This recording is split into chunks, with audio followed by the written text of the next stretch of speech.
한 며칠 쉬었죠. 월드컵 경기가 없다 보니까 맞아요. 8강에서 4강 사이에 자 이제 4강전이 다가오는 새벽에 경기가 있는데 강력한 우승 후보 vs 돌풍의 팀. 모로코가 4강까지 올라올 줄 몰랐어요. 그렇죠. 이 경기가 치러질 때쯤엔 이미 크로아티아, 아르헨티나 중에 결승 진출팀이 가려졌겠죠. 그러겠네요. 네, 그 팀의 상대가 어디가 될지는 이제 프랑스 그리고 돌풍의 팀 모로코의 맞대결을 통해서 가려지겠습니다. 가장 최근의 맞대결은 2007년에 있었습니다. 자, 11월에 프랑스와 모로코가 2대2로 그 당시 친선전에서 비겼던 경기가 있었고요. 역대 전적을 보면 프랑스는 모로코에게 단 한 번도 진 적이 없습니다. 모두 친선전이긴 하지만 3승 2무로 아직까지는 진 적이 없고요. 그렇네요. 프랑스가 이런 기록이 있더라고요. 아프리카 팀을 상대로 그동안 승패를 마치 징검다리를 건너듯이 퐁당 하면서 반복을 했대요. 자, 직전 아프리카 팀 결과 튀니지전은 졌잖아요. 졌어요. 네. 근데 그게 이길 차례네. 이게 차례예요. 승패. 네, 근데 다행히 튀니지전은 사실 뭐 그렇게 중요성 있는 경기가 또 아니었기 때문에 그렇긴 프랑스 했지만, 입장에서는 그래서 어떻게 보면은 질 타이밍에 졌고 그 다음엔 이길 차례다라고 이번 경기를 앞두고 프랑스는 자신할 수 있지 않을까 생각을 하고요. 단일 월드컵에서 아프리카 두 팀에게 진 팀이 지금까지 어떤 월드컵에도 단 한 팀도 없었대요. 근데 프랑스는 일단 튀니지에게 졌죠. 근데 역사상 보면 아프리카 팀에게 아프리카 내에 다른 두 팀에게 단일 대회에서 준 팀은 단 한 팀도 없기 때문에 프랑스는 튀니지에게 졌으니까 이번 모로코전은 그동안의 월드컵에서의 역사를 보면 지지 않을 차례다. 뭐 이런 점을 이제 헤드투헤드 기록에서는 참고할 수 있을 것 같습니다. 네, 일단은 뭐 월드컵 본선 기록이 튀니지전에서는 아쉽게 뭐 사실 힘을 빼기도 했습니다. 맞아요. 졌어요. 근데 남은 경기는 다 이기고 있어요. 네, 그래서 지금 단일 월드컵 이번 월드컵 본선 최근 9경기에서 8승. 튀니지전 빼고는 진짜 다 이기고 있는 지금 프랑스가 되겠고 7번째 준결승 진출입니다. 최근 3번 모두 승리했습니다. 대단하다. 네, 98 프랑스 월드컵, 2006 독일 월드컵, 뭐 준우승을 하긴 했지만 결승에 진출했죠. 그렇죠. 그리고 지난 러시아 월드컵까지 준결승에서 지금 3번 연속으로 결승 진출에 성공을 했고요. 지난 월드컵 본선 6경기에서 모두 실점을 했습니다. 그러니까 이번 대회에서도 지금 연이어서 조별리그 3경기, 토너먼트 16강, 8강 5경기 연속으로 실점을 했고 이전 대회까지 해서 지금 본선 6경기 연속 실점인 거예요. 이거는 개인적으로 좀 걱정되는 기록입니다. 왜냐하면 모로코가 만약에 0대0으로 시작을 했어요. 근데 모로코가 역습에서 한 골을 넣었어요. 모로코가 이번 대회 수비가 굉장히 좋거든요. 수비 잘하고 역습 잘하는 팀이 먼저 선제골 넣잖아요. 그러면 공격을 아무리 두들기는 팀이 볼을 오래 소유하겠지만 수비 위주로 내려서는 팀한테는 되게 고전할 수 있습니다. 흔히 얘기하는 말리는 거죠. 근데 만약에 프랑스가 이런 기록을 가지고 있기 때문에 모로코에게 의외의 실점을 허용한다면 선제 실점을 허용하면 진짜 그 이후에 남은 시간 골치 아파질 거고요. 만약에 1대0을 앞서고 있다가 동점골을 실점하는 거라고 해도 그러면 또 모로코가 노골적으로 수비를 할 거기 때문에 거기서 2대1, 3대1 만드는 게 되게 쉽지 않을 수 있습니다.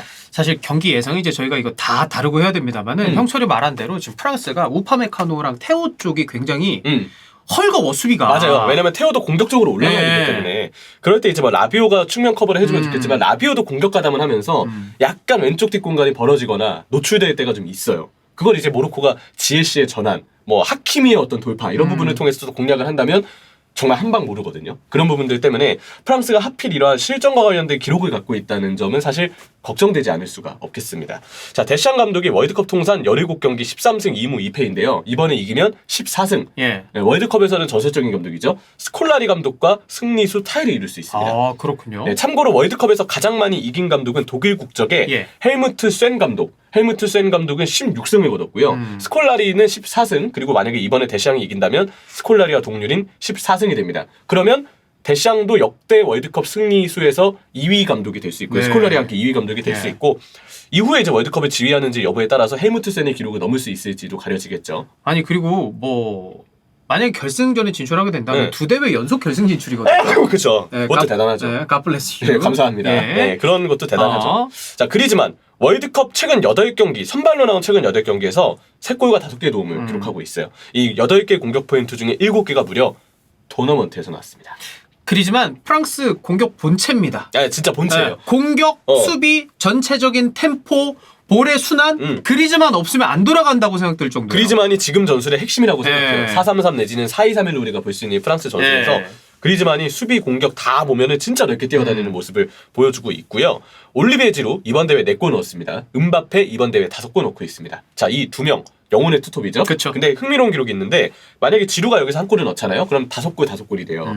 두 선수가 단일 대회에서 월드컵 본선에서 한 팀의 두 선수가 5골 이상을 넣은 사례가 마지막이 2002년이었다고 합니다. 한일 월드컵 때. 네, 그때 브라질이 호나우두와 히바우두가 단일 대회에서 2명이 5골 이상을 월드컵에서 득점을 했대요. 왜냐면 이때 브라질 공격진이 진짜 화려하고 3R. 예. 개인 기량이 좋았잖아요. 호나우지뉴까지 해서. 근데 만약 이번에 지루까지 또 골을 남은 2경기에서 넣는다면 그러면 5골 그러니까 한 팀에서 2명 이상의 선수가 5골 이상을 넣은 사례가 브라질 이후로 쓰여질 수 있다. 근데 참고로 마지막에 이걸 달성했던 브라질은 한일 월드컵 우승을 했습니다. 프랑스도 당연히 우승 확률이 그러면 더 높아지지 않을까 생각이 되는 아주 긍정적인 기록이죠. 자, 지루 잘하고 있고 그리즈만 잘하고 있고 음바페 네. 잘하고 있어요. 키플레이어 한 명 뽑으면 누구예요?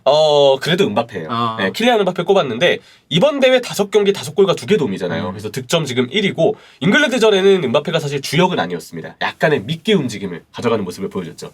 카일 워커가 한 번 뚫리긴 했지만 워커가 그래도 음바페를 저는 그런 쪽을 잘 막았다고 생각을 하거든요. 근데 문제는 음바페가 그렇게 넓게 기능하면서 한 명을 잡아당기면 어쩔 수 없이 중앙 사이 공간은 나오고 그 공간이 곧 그리즈만 지루가 뛰놀 수 있는 공간이 돼요. 라비오도 마찬가지고. 맞아요. 그런 부분들 때문에 음바페가 8강에서 미끼 움직임을 보여주고 역시 팀에 잘 기능을 했는데 골은 넣지 못했습니다. 4강에서 좋은 활약을 보여서 결승과 우승에까지 견인을 한다면 그러면 음바페가 MVP의 수상 가능성도 높일 수 있거든요. 일단은 지금 득점을 할 가능성이 높다라는 거잖아요. 네. 아무래도 결승까지 아무래도. 갔을 때 우승을 한다면 그러면은 득점왕까지 차지한다면 MVP 가능성 매우 높죠. 매우 높죠. 네. 네, 그런 부분들 때문에 물론 이제 지금 MVP로 거론되는 선수들은 당연히 아르헨티나의 리오넬 메시도 있고 뭐 크로아티아는 모드리치가 어쨌든 좀 상징적인 의미에서도 언급이 되고 있는 부분이 있어요. 근데 어쨌든 음바페가 4강과 결승, 특히 4강에서의 활약을 얼마나 인상적으로 남겨놓는지에 따라서 저는 MVP의 수상 가능성도 많이 바뀔 것이다. 이런 얘기를 좀 하고 싶고요. 현재까지 배당률이나 전체적인 언론의 예상을 봤을 때 일단 지금 현 시점까지의 어떤 MVP는 메시에 대한 얘기가 좀 많이 나오긴 하더라고요. 아마 팀에서의 영향력과 기능 이런 부분들 때문에 그 부분에서 조금 더 메시 쪽으로도 많이 시선이 좀 쏠리는 게 아닌가 생각을 합니다. 자, 이제 모로코의 매치 팩트를 볼 텐데 모로코는 월드컵 본선 최근 6경기 무패입니다. 그렇군요. 3승 3무로 예. 아프리카 팀들 중 역대 최장 무패 기록을 쓰고 있어요. 그리고 아프리카 팀 최초로 가나가 이루지 못했던 4강의 꿈을 모로코가 이뤘고. 그렇죠. 그래서 이번에 뛰게 되는 게 첫 번째 아프리카 팀의 준결승 무대다. 예. 뭐 결승 가는 것도 당연히 엄청난 기록이 되겠죠. 이번 대회에서 모로코를 상대로 골을 넣은 상대 선수는 없습니다. 모로코가 유일하게 실점을 했던 경기가 이제 캐나다전인데 그때 자책골이었어요. 아게르드 자책골이죠, 그게. 그랬던 걸로 예. 기억해요. 그때 중계를 했었으니까. 예. 그래서 아직도 모로코에게 어느 한 선수도 득점을 해본 적이 없다. 이건 좀 대단한 기록이죠. 이번 대회 5경기 중 지금 4경기 무실점, 그 캐나다전을 제외한 4경기에서 무실점을 달리고 있고요. 최근 단일 대회 4경기 무실점을 기록했던 팀이 2006년에 이탈리아와 2010년에 스페인입니다. 다 우승했네. 맞아요. 이 팀들은 실제로 그 대회를 5경기 무실점으로 마치면서 우승까지 했어요. 예. 근데 최근에 4경기 무실점을 달성했던 팀들도 어쨌든 이탈리아와 스페인인데 이 팀이 모두 우승했다는 거. 예. 모로코한테는 좀 긍정적인 어떤 신호가 좀 있지 않을까 생각을 하고요. 왜냐하면 뭐 돌풍의 팀이라고 하지만 저는 모로코가 앞으로도 어떤 시나리오를 쓸지 모를 수 있다는 얘기를 하는 이유가 아직까지 모로코 상대로 골 넣은 선수가 없으니까. 이 기록은 분명 제가 볼 때 가볍게 여길 만한 기록은 아닌 것 같아요. 다만 수비 쪽에 부상자가 계속 생겼어요. 그거는 좀 변수가 되겠죠. 근데 어쨌든 이전까지의 이 수비 지표를 보면 클리어링 137에 태클 104회로 팀 1위. 이번 대회 팀들 중에 최다 클리어링과 태클 횟수를 기록하고 있고요. 45개의 슈팅을 허용했는데 이 중에 유효 슈팅 허용이 9개밖에 안 된대요. 예. 그러니까 슈팅 대비 유효 슈팅 전환율이 상대한테 20%밖에 허용을 안 했다는 거니까 얼마나 모로코의 수비가 단단하고 잘 틀어막았는지. 16강 상대 스페인, 8강 상대 포르투갈. 이 팀들을 상대로도 굉장한 수비를 보여줬습니다. 근데 수빈이 형의 말씀대로 지금 부상자가 너무 많아요. 일단 아게르드, 사이스 주전 조합이 다 부상으로 빠질 가능성이 있고. 맞아요. 그리고 지난 경기 좀 호구짓을 했던 그렇죠. 마지막에 갑자기 체디라 퇴장징계로 못 나오고요. 자, 마즈라위가 저 엉덩이 쪽 부상으로 의심이라고 합니다. 중앙 미드필더 사비리도 타박으로 의심. 하킴 지에씨도 이제 지난 후반전 경기 도중에 타박으로 인해서 경기 중에 교체 아웃이 됐죠. 지에씨는 나올 가능성이 크다고는 하는데 근데 어쨌든 의심 단계라고 우리가 좀 꼽아보긴 했습니다.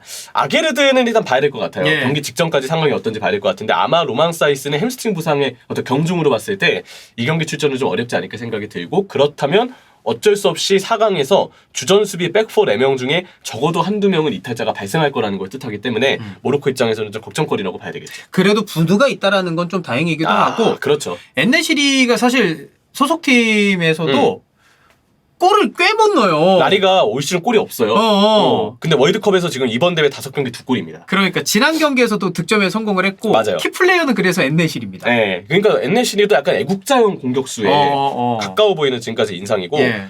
현재 이 지난 대회 러시아 월드컵 때도 골을 넣었어요. 엔네시리 한 골을 넣어서 지금 월드컵에서 이 통산 3골, 모로코 역대 월드컵 최다 득점자는 유세프 엔네시리입니다. 예. 자, 엔네시리가 이 기록을 하나 쓸 수 있는데 지금까지 아프리카 선수 중에 단일 대회 3골을 득점했던 선수는 90년 월드컵에 로저 밀러 네. 4골 넣었고요.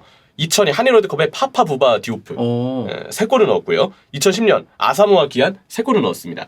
지금 엔네시리 2골이거든요. 또 한 골 넣는다면 이제 아프리카 역대 선수들 중 월드컵 단일 대회에서 3골 이상을 넣은 선수가 될 수 있겠죠. 이거 좀 대단한 기록이기도 하고 그만큼 사실 아프리카 팀들이 16강까지 가는 팀들이 꽤 있었습니다만 8강, 4강 무턱하기가 정말 어려웠거든요. 정말 쉽지 않았죠. 엔네시리가 득점 성공하면은 이 월드컵 아프리카 선수 중에서도 기록이 씌워지는 것도 있습니다만은 아프리카 전체 기록이기도 해요. 이게 모로코뿐만 아니라. 맞아요. 그리고 어쨌든 4강까지 가면 네. 무조건 4강과 3, 4위전까지 혹은 결승까지 2경기는 무조건 치르잖아요. 그렇기 때문에 엔네시리가 이 기록을 쓸 가능성은 역시 좀 높지 않을까 예상을 좀 해볼 수 있겠습니다. 자, 예상 베스트 11을 보면 프랑스는 그냥 모두가 예상하는 그대로 그냥 뽑아왔고요. 모로코의 경우는 역시 수비 쪽이 변수입니다. 지금 이제 다리와 야미크 일단 후보 센터백, 백업 센터백들로만 지금 주전 조합을 좀 갖춰놨고 마즈라에도 어쨌든 의심 단계이기 때문에 아티아트 알라를 지금 왼쪽 백에 배치를 해서 예상을 해봤습니다. 포인트를 보면 8강에서 2도움을 기록한 그리즈만의 활약을 주목하라. 공수에서 그리즈만은 팀의 핵심이자 전부고 키패스.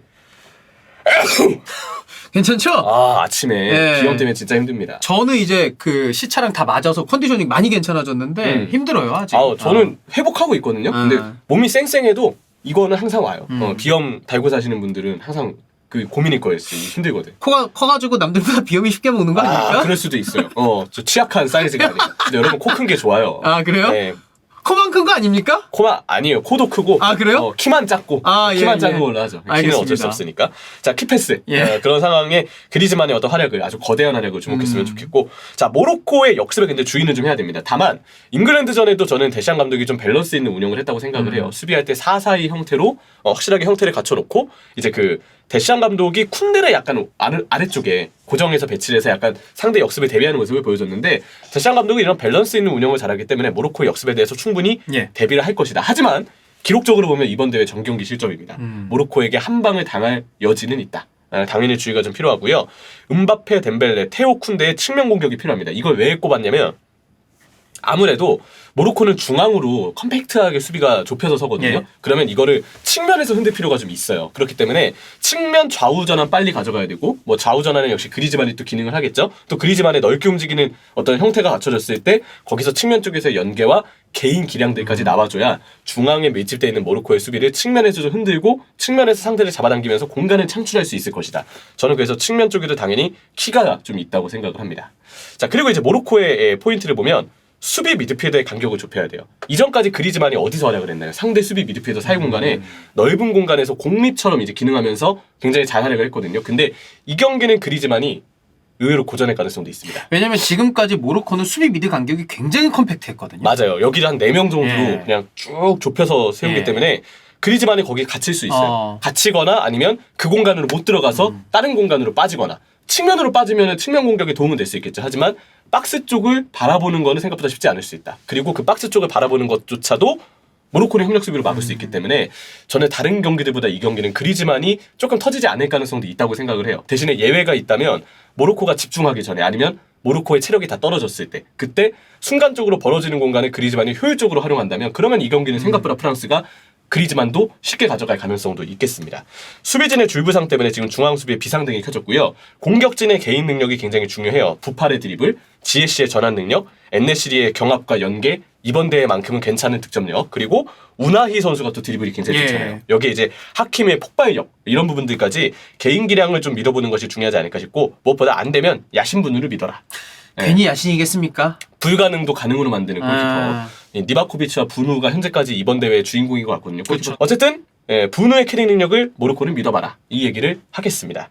자, 주심은 세사르 라모스 멕시코 주심이고 대기심은 헤수스 발렌수엘라 이제 베네수엘라 국적의 주심이고요. VR은 두루피셔 캐나다 국적의 주심이 차지하겠습니다.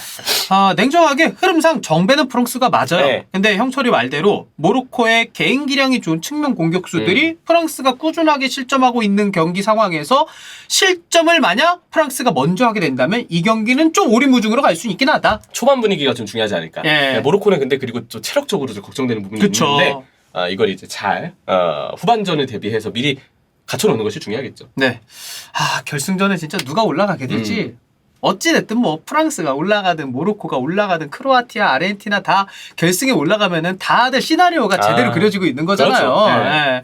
재밌는 결승까지 네. 얼마 안 남았습니다. 예, 결승도 저희 또 입중계 하니까 입중계 많이 보러 와주시고 이 경기 역시 4강 경기도 하니까 많이 좀 보러 와주세요.